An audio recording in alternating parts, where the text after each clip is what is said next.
सोचो एक ऐसा लम्हा जब तुम एक छोटी सी खिड़की से बाहर झांकते हो और तुम्हें दिखता है पूरा का पूरा धरती का गोला। अफ्रीका, यूरोप, बादलों के नीचे से झांकती नदियां, हिमालय की चोटियां और रात की तरफ वाला हिस्सा जहां शहरों की रोशनी एक जाल की तरह चमक रही है। यह सब एक साथ एक फ्रेम में, एक खिड़की में। अब सोचो यह खिड़की किसी हवाई जहाज की नहीं है। यह एक ऐसे यान की खिड़की है जो धरती से 4 लाख किलोमीटर दूर उड़ रहा है। इतना दूर कि अगर तुम वहां से अपने घर को फोन करो तो तुम्हारी आवाज पहुंचने में पूरा 1.5 सेकंड लगेगा। इतना दूर कि रात को उस खिड़की से जो चांद दिखता है वो इतना बड़ा है कि तुम्हारी आंखें यकीन करने से इनकार कर दें।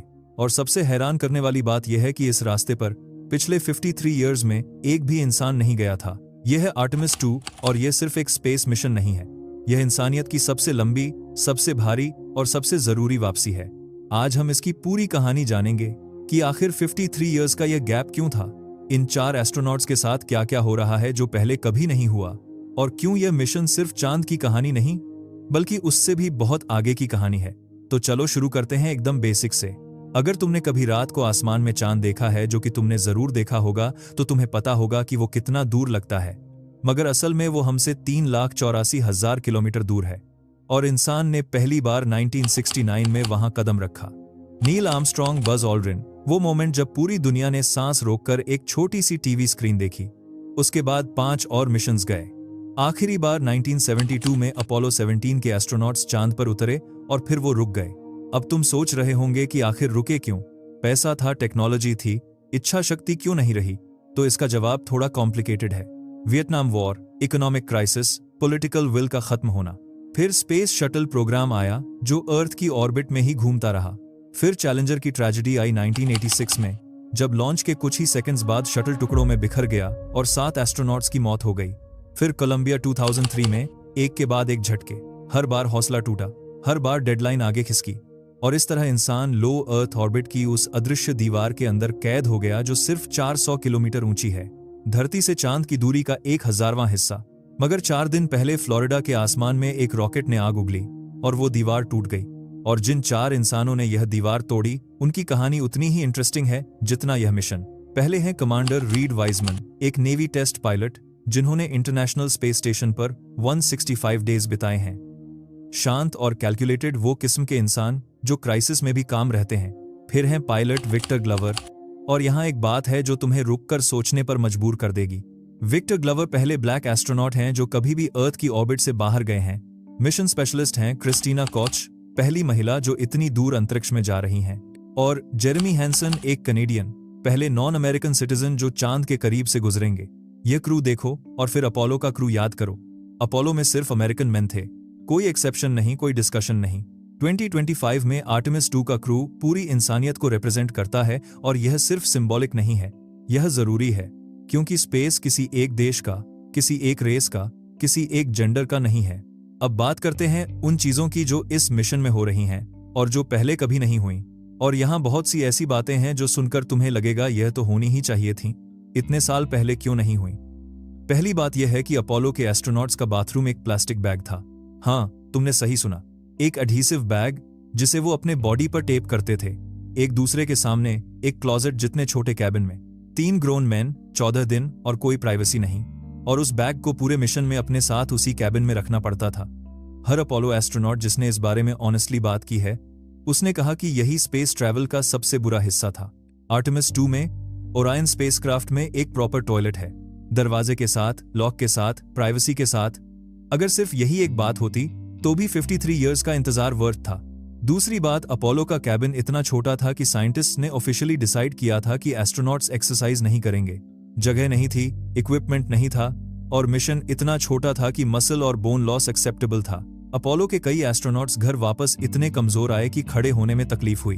आर्टेमिस 2 में ओरायन स्पेसक्राफ्ट की साइज अपोलो के कमांड मॉड्यूल से 60% ज्यादा है।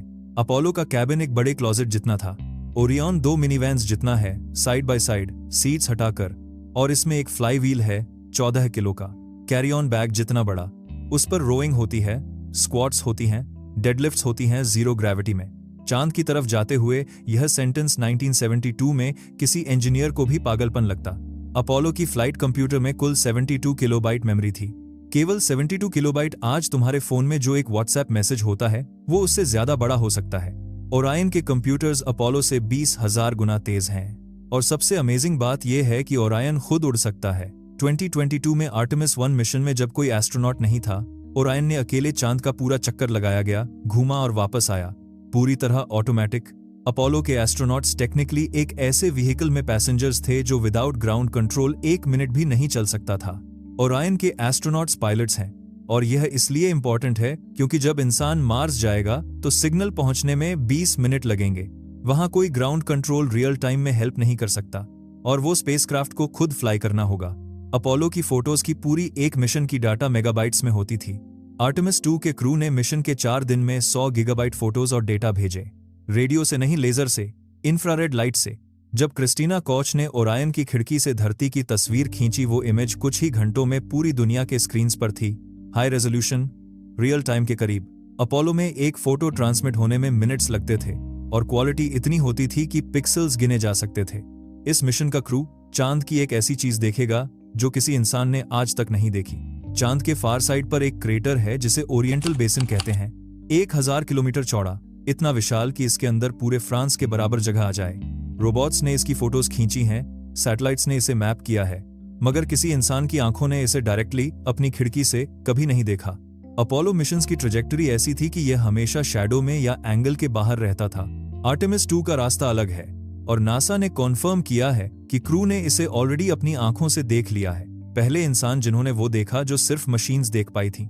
आर्टेमिस 2 एक ऐसा रिकॉर्ड तोड़ेगा जो एक ट्रेजेडी की वजह से बना था। 1970 में अपोलो 13 ऑक्सीजन टैंक ब्लास्ट हुआ। 3 एस्ट्रोनॉट्स मौत के मुंह में थे। इंजीनियर्स ने एक इमरजेंसी प्लान बनाया, चांद की ग्रेविटी का यूज करके बिना इंजन जलाए स्पेसक्राफ्ट को वापस लाना। उस रास्ते पर अपोलो 13 का क्रू धरती से 4,28,000 किलोमीटर दूर हो गया था। यह आज तक का रिकॉर्ड है, कोई इंसान इससे ज्यादा दूर नहीं गया। आर्टेमिस 2 उससे 6,000 किलोमीटर आगे जाएगा। और सबसे इंटरेस्टिंग बात यह है, अपोलो 13 का वो इमरजेंसी प्लान जो आखिरी उपाय था, जो डेस्परेट सिचुएशन में बनाया गया था, वही आर्टेमिस 2 का प्राइमरी फ्लाइट प्लान है, जो उस वक्त लास्ट रिजॉर्ट था। वो आज इंजीनियरिंग का बैकबोन बन गया, और यह शायद सबसे अनकंफर्टेबल है। घर वापस आना इस मिशन का सबसे डेंजरस हिस्सा है। जब ओरायन अर्थ के एटमॉस्फेयर में एंटर करेगा, उसकी स्पीड होगी 40,000 किलोमीटर प्रति घंटा। हीट शील्ड का टेम्परेचर पहुंचेगा 2500 डिग्री सेल्सियस से ज्यादा, सूरज की सरफेस का आधे से भी ज्यादा। और उन कुछ मिनट्स में कोई सिग्नल नहीं, ह्यूस्टन से कोई आवाज नहीं, बस प्लाज्मा और फायर के बीच 4 इंसान। अब यहाँ एक बात और है जो थोड़ी अनकंफर्टेबल है मगर इंपॉर्टेंट है। आर्टेमिस 1 के बाद जब इंजीनियर्स ने हीट शील्ड एग्जामिन किया तो उन्हें अनएक्सपेक्टेड डैमेज मिला। शील्ड का मटेरियल उस तरह नहीं जला था जैसा कैलकुलेशंस में था। कुछ साइंटिस्ट ने कहा रीडिजाइन करो, कहा पहले इसे फिक्स करो फिर इंसानों को भेजो। नासा ने सारा डेटा रिव्यू किया, इंडिपेंडेंट एक्सपर्ट्स बुलाए, हर एंगल से एनालिसिस की और फिर डिसीजन लिया क्रू को भेजो। यही शील्ड है आर्टेमिस 2 पर, वही डिजाइन, और वो क्रू यह जानता है और यहां जानते हुए भी चले गए, क्योंकि यही एक्सप्लोरेशन है, यही हमेशा से रहा है, रिस्क के साथ जाना, उसे एक्सेप्ट करना और फिर भी उड़ना। अब आते हैं सबसे इंपॉर्टेंट सवाल पर जो शायद तुम्हारे मन में है, क्या यह मिशन सिर्फ एक फ्लाई बाय है, चांद के पास से गुजरना और वापस आ जाना, कोई लैंडिंग नहीं, कोई मूनवॉक नहीं, तो फिर इसमें इतना बड़ा डील क्या है? तो इसका जवाब यह है कि यह मिशन वो नींव है जिसके बिना आगे का कुछ भी पॉसिबल नहीं है। लाइफ सपोर्ट सिस्टम्स जो एस्ट्रोनॉट्स को अंतरिक्ष में जीवित रखते हैं वो यहाँ टेस्ट हो रहे हैं। नेविगेशन जो स्पेसक्राफ्ट को उस एग्जैक्ट पाथ पर रखता है वो यहाँ टेस्ट हो रहा है। रेडिएशन का ह्यूमन बॉडी पर असर जो अर्थ की ऑर्बिट से बाहर बहुत ज्यादा होता है वो यहाँ रिकॉर्ड हो रहा है। अगर यहाँ कुछ भी फेल हो, कुछ भी अनएक्सपेक्टेड निकले, तो वो डेटा बचाएगा उन एस्ट्रोनॉट्स की जाने जो आगे लैंडिंग मिशन पर जाएंगे। अपोलो ने प्रूव किया था कि इंसान चांद तक पहुंच सकता है। आर्टेमिस 2 प्रूव कर रहा है कि इंसान वहां तक जीवित रह सकता है और उससे भी आगे जा सकता है। आगे माने मार्स, वो सपना जो अभी साइंस फिक्शन जैसा लगता है मगर जिसके ब्लूप्रिंट्स पहले से बनने लगे हैं। ओरियन को ऑलरेडी 1000 दिन के मिशन के लिए इवैल्यूएट किया जा चुका है। 1000 दिन 2.5 साल से ज्यादा अंतरिक्ष में, और आर्टेमिस 2 का डेटा कि इन 4 लोगों का शरीर डीप स्पेस रेडिएशन में कैसे रिएक्ट करता है, उनकी नींद कैसी है, उनका कार्डियोवैस्कुलर सिस्टम कैसे अडेप्ट करता है, ये डाटा उन मिशंस को शेप करेगा जो मार्स पर पहला इंसान भेजेंगे। और फिर आता है वो लम्हा जिसे कोई टेक्नोलॉजी नहीं बदल सकती, जिसे 53 इयर्स की प्रोग्रेस भी नहीं छू सकी, जब ओरायन चांद के पीछे जाएगा 40 मिनट के लिए कोई सिग्नल नहीं पहुंचेगा, लेजर नहीं, रेडियो नहीं, कोई डेटा लिंक नहीं, कोई वॉइस नहीं, बस 4 इंसान, एक मेटल शेल और 4 लाख किलोमीटर का खालीपन।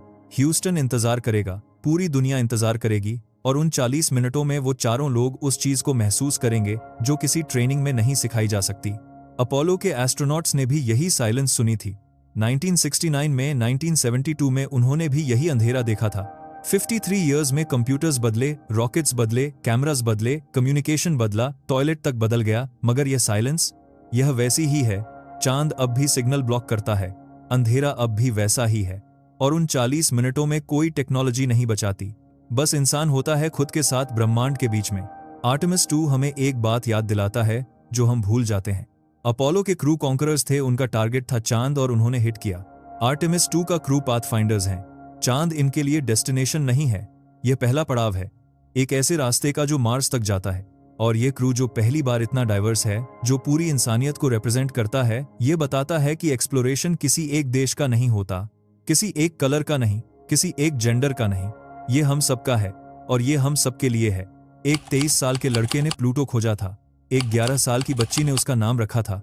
आज एक ब्लैक पायलट, एक वुमन, एक कनेडियन और एक कमांडर उस रास्ते पर हैं जहां कोई 53 इयर्स से नहीं गया था।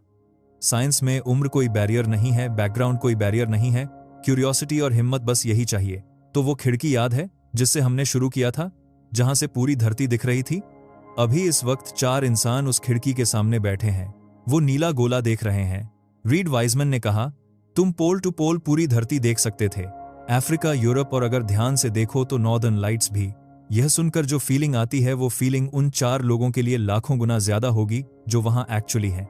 और शायद उस खिड़की के सामने बैठकर वो समझ रहे हैं वो बात जो कोई क्लासरूम नहीं सिखा सकता, कि हम सब एक ही हैं, एक छोटे से नीले गोले पर, एक बहुत बड़े अंधेरे में, और उस अंधेरे में जाने की हिम्मत यही इंसान को इंसान बनाती है।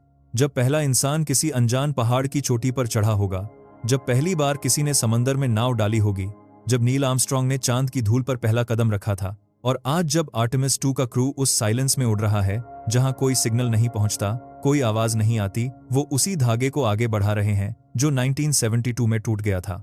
वो उसे उठा रहे हैं, उसे आगे ले जा रहे हैं, और एक ऐसी दुनिया की नींव रख रहे हैं जहां इंसान सिर्फ एक प्लैनेट का नहीं होगा। यह था आर्टेमिस 2 का सफर, एक ऐसी कहानी जो अभी खत्म नहीं हुई है बल्कि अभी शुरू हुई है।